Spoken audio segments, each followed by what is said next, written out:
நம்முடைய பகுதியிலே நாம் கொண்டாடுகிறோம். நேற்றைய தினம் வளைகுடா நாடுகள், இன்னும் சில நாடுகளிலே கொண்டாடி முடித்திருக்கிறார்கள். ஒவ்வொரு ஆண்டும் இந்த நாட்களிலே செய்தனா இப்ராஹிம் அலைஹிஸ்ஸலாம் அன்னவர்களையும் அவரது குடும்பத்தினரையும் நினைவு கூறுகிறோம். ஒவ்வொரு ஆண்டும் ஹஜ்ஜி நடைபெறுகிறது. உலகில் இருக்கக்கூடிய ஒட்டுமொத்த முஸ்லிம்களின் சங்கமம் அது. ஒவ்வொரு நாளையும் பள்ளியில் நான் கூடுவோம், கலைவோம். வாராந்திர நாட்கள் ஜும்மாவிலே கலைகிறோம். மாதத்தில் சில நாட்கள் முக்கியத்துவம் வாய்ந்த இரவுகளில் கூடுகிறோம். உலகெங்கிலும் இருக்கக்கூடிய மக்கள் முஸ்லிம்கள் கூடுவதற்காக, இணைவதற்காக வேண்டி அல்லாஹ் வைத்த ஒரு மகத்தான ஒரு ஏற்பாடு ஹஜ்ஜி. அந்த ஹஜ்ஜினுடைய காரியங்களில் பிரதானமாக நினைவு கூறப்படுவது ஹஜ்ரத் சையதுனா இப்ராஹிம் அலைஹிஸ்ஸலாம் அவர்களையும் அவர்களுடைய குடும்பத்தினரையும் அவருடைய துணைவியார், அவருடைய மகன் என்று எல்லோரும் அங்கே நினைவு கூறப்படுகிறார்கள். அவர்கள் வாழ்ந்து மறைந்து பல ஆயிரம் வருடங்கள் கடந்த பிறகும் கூட அவர்களை போற்றுகிறோம், அவர்களின் வழியிலே வாழ வேண்டும் என்று விரும்புகிறோம். அன்புக்குரிய சகோதரர்களே, உலகத்தில் வாழக்கூடிய எல்லோருக்கும் சாதிக்க வேண்டும் என்ற எண்ணம் இருக்கும். எப்படியாவது வெற்றி அடைந்து வர வேண்டும் என்கின்ற அந்த துடிப்பு இருக்கும். இவர்களுக்கெல்லாம் இப்ராஹிம் நபி மிகச்சிறந்த ஒரு முன்னுதாரணம். இப்ராஹிம் நபியின் வாழ்க்கையில் 5 விதமான பாடங்களை அல்லாஹ் சொல்கிறான். அவர்கள் வாழ்விலிருந்து 5 பாடங்களை உம்மத் எடுக்க வேண்டும். என்ன 5 முக்கியமான 5 விஷயங்களிலே அவர்கள் முன்னுதாரணமாக இருக்கிறார்கள். ஒன்று, அவர்களின் இறை நம்பிக்கையில் அவர்களுக்கு நிகர் அவர்கள்தான். எனவேதான் அல்லாஹ் ஒத்தஹிது மின் மகாமி இப்ராஹிம் முசல்லா, இப்ராஹிம் நபி நின்ற இடத்தை தொழுமிடமாக நீங்கள் அமைத்துக் கொள்ளுங்கள் என்று அல்லாஹ் சொன்னான். இன்னைக்கு காபாவை தவாஃப் செய்யக்கூடிய யாவரும் தவாஃபை முடித்துவிட்டு இந்த மகாம் இப்ராஹிமிற்கு முன்னால் நின்று 2 ரக்காய் தொழுவது ஒரு சுன்னத்தான அமலாக, தவாஃப் செய்யக்கூடிய யாவரும் செய்யக்கூடிய ஒரு விஷயமாக இன்றளவும் அது பேணப்படுகிறது. காரணம், அவர்களின் இறை நம்பிக்கைக்கு அல்லாஹ் தரக்கூடிய மரியாதை. அது மட்டுமல்ல, உலகத்தில் யாரையும் தன்னுடைய நண்பர் என்று அல்லாஹ் சொல்லவில்லை. ஆனால் இப்ராஹிம் நபியை தன்னுடைய நெருங்கிய நண்பர் என்கிறான். வத்தஹதல்லாஹு இப்ராஹிம ஹலீலா, இப்ராஹிமை அல்லாஹ் தன்னுடைய ஹலீலாக, உற்ற தோழனாக அமைத்து கொண்டான் என்று சொல்வதின் முக்கிய நோக்கம் என்னவென்றால், அவர்களிடத்தில் இருந்த இறை நம்பிக்கைக்கு அல்லாஹ் கொடுக்கக்கூடிய சான்று.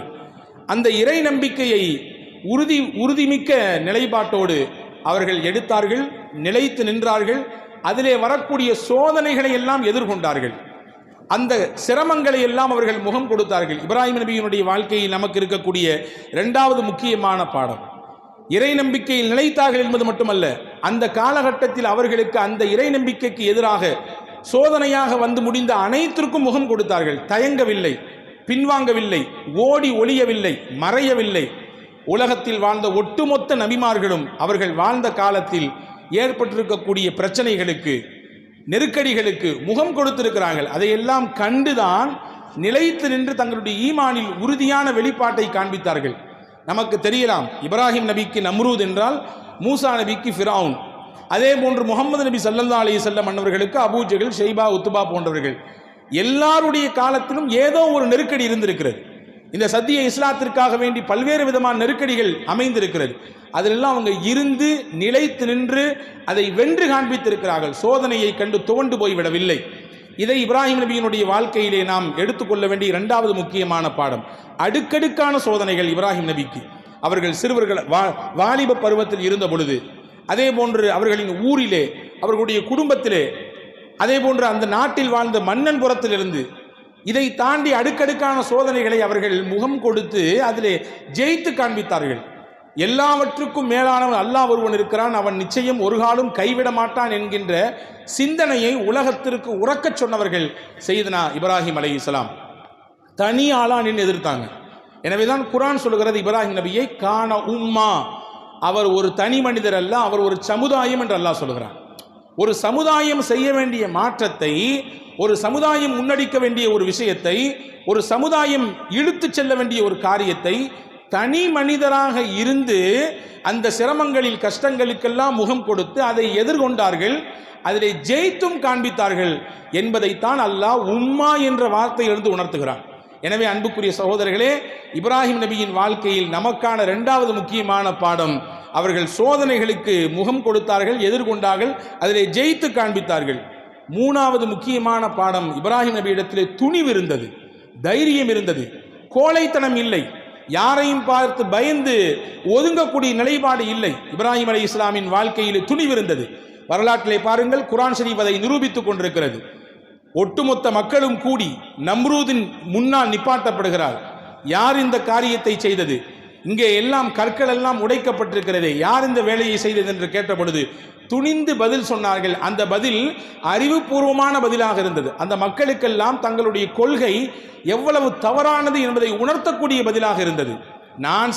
நான் செய்யவில்லை என்று சொல்லவில்லை, இங்கே இருக்கக்கூடிய பெரிய கல் தான் அந்த வேலையை செய்தது, பாருங்கள் அதனுடைய கழுத்தில் தான் கோடாரி இருக்கிறது என்று துணிந்து சொன்னார்கள். அதை சொன்னால் என்ன நடக்கும் என்பது தெரியும், தெரிந்தே துணிந்து செய்தார்கள். இது மட்டுமல்ல, நெருப்பு குண்டம் தயார் செய்யப்பட்டு விட்டது, தூக்கி எறிய போகிறேன் உன்னை, என்ன சொல்கிறாய் என்று கேட்ட பொழுதும் கூட ஹஸ்புனல்லாஹு வ நிஅமல் வக்கீல் ஃப நிஅமல் மௌலா வ நிஅமன் நசீர், என்னை படைத்தவன் அல்லாஹ், அவன் எனக்கு போதும். உங்களுடைய ஆட்சிக்கு, உங்கள் அதிகாரத்து, உங்களுடைய மிரட்டல் உருட்டலுக்கெல்லாம் பயப்படக்கூடியவன் நான் அல்ல.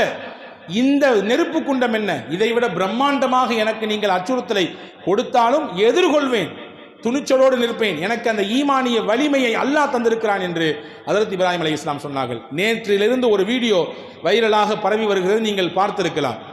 கஸ்ஸாவிலே இடிபாடுகளுக்கு மத்தியிலே தொழுது கொண்டிருக்கிறார்கள் பாலஸ்தீன முஸ்லிம்கள். அதிலே ஒருவர் உரையாற்றுகிறார். அந்த உரையை நீங்கள் தமிழாக்கம் செய்யப்பட்ட அந்த மொழிபெயர்ப்பை வாசித்திருக்கலாம்.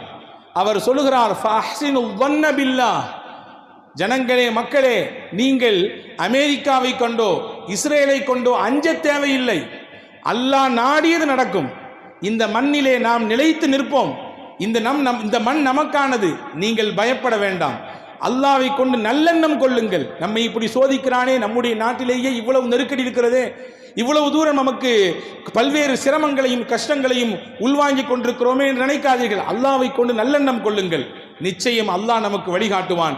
இவர்களுக்கெல்லாம் பயந்து ஒதுங்கி வாழக்கூடியவர்கள் நாம் அல்ல. இவர்களுடைய மிரட்டலுக்கும், இவர்களுடைய பீரங்கிகளுக்கும், இவர்களுடைய குண்டுகளுக்கும் நாம் பயப்பட மாட்டோம் என்பதை உங்கள் செயலால் உணர்த்துங்கள் என்று அவர் பேசிய வார்த்தை உள்ளபடியே ஈமானை நமக்கு அதிகரிக்க செய்கிறது. இதுதான் துணிவு. இந்த ஈமானிய துணிவை ஹஜ்ரத் இப்ராஹிம் அலைஹிஸ்ஸலாம் இடத்திலிருந்து சமுதாயம் படிக்க வேண்டும், எடுத்துக்கொள்ள வேண்டும் என்று அல்லாஹ் மூன்றாவது பாடமாக சொல்கிறான். நாலாவது முக்கியமாக இப்ராஹிம் அலைஹிஸ்ஸலாம் இடத்தில் இருந்த அர்ப்பணிப்பு உணர்வு. அல்லாஹ் கேட்டால் எதையும் கொடுப்பேன், எதற்கும் எந்த விதிவிலக்கும் இல்லை, என்னை கேட்டாலும் தருவேன், என் குடும்பத்தை கேட்டாலும் தருவேன், என் சொத்தை கேட்டாலும் தருவேன், இந்த நாட்டை விட்டு வா இன்னொரு நாட்டுக்கு என்று அழைத்தாலும் நான் பிறந்து வளர்ந்து வாழ்ந்து பார்த்த மக்களை எல்லாம் விட்டு கூட போய் விடுவேன். ஹஜ்ரத் இப்ராஹிம் அலைஹிஸ்ஸலாம் போனார்கள்.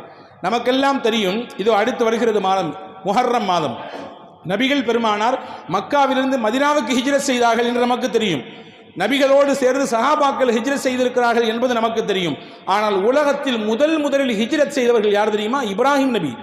இன்னி முஹாஜிருன் இலா ரப்பி சயஹ்தீன், முஹாஜிருன் இலா ரப்பி, யா அல்லாஹ், நான் பிறந்த இந்த நாட்டிலிருந்து இதோ நான் கிளம்பி விட்டேன், ஹிஜ்ரத் செய்கிறேன், நான் வெளியே போகிறேன், வேறொரு நாட்டுக்கு உன்னுடைய நல்ல சத்தியத்தை தேடி இதை பரப்புரை செய்வதற்கு போகிறேன் என்று ஹஜ்ரத் இப்ராஹிம் அலைஹிஸ்ஸலாம் போனார்கள். அப்ப எதை கேட்டாலும் அர்ப்பணிக்கக்கூடிய உயர்ந்த குணம், உலகத்தில் அர்ப்பணிப்பும் தியாகமும் எல்லாத்துக்கும் தேவை.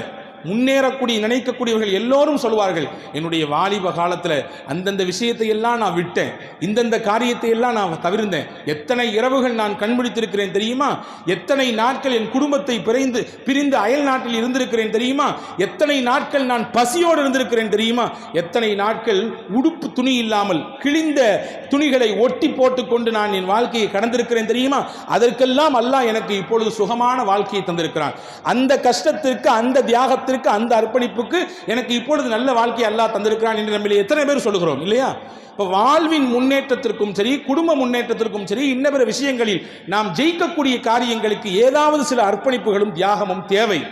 அது இருக்கிற பொழுது அல்லாஹ் ஒரு கட்டத்தில் சிறந்த, அதை ஏற்றுக்கொண்டு சிறந்த ஒரு வாழ்வை தருகிறான். அல்லாஹ்விற்காக வேண்டி ஒருவர் அர்ப்பணிக்க துவங்கிவிட்டால், அல்லாஹ்விற்காக வேண்டி ஒருவர் தியாகம் செய்ய துவங்கிவிட்டால், அல்லாஹ் அதை ஏற்றுக்கொண்டு மிகச்சிறந்த பரிசை அல்லாஹ் கொடுப்பான்.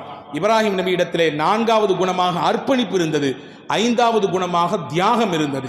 இந்த ரெண்டையுமே ஹஜ்ரத் இப்ராஹிம் அலைஹிஸ்ஸலாம் எடுத்திருந்தார்கள். தியாகம் என்றால் என்ன? தனக்கு மிஞ்சியதை கொடுப்பதற்கு பெயர் தர்மம் என்பார்கள் தமிழிலே. தனக்கு போக மிச்சம் இருக்கிறதை எடுத்து கொடுக்கிறது தர்மம்.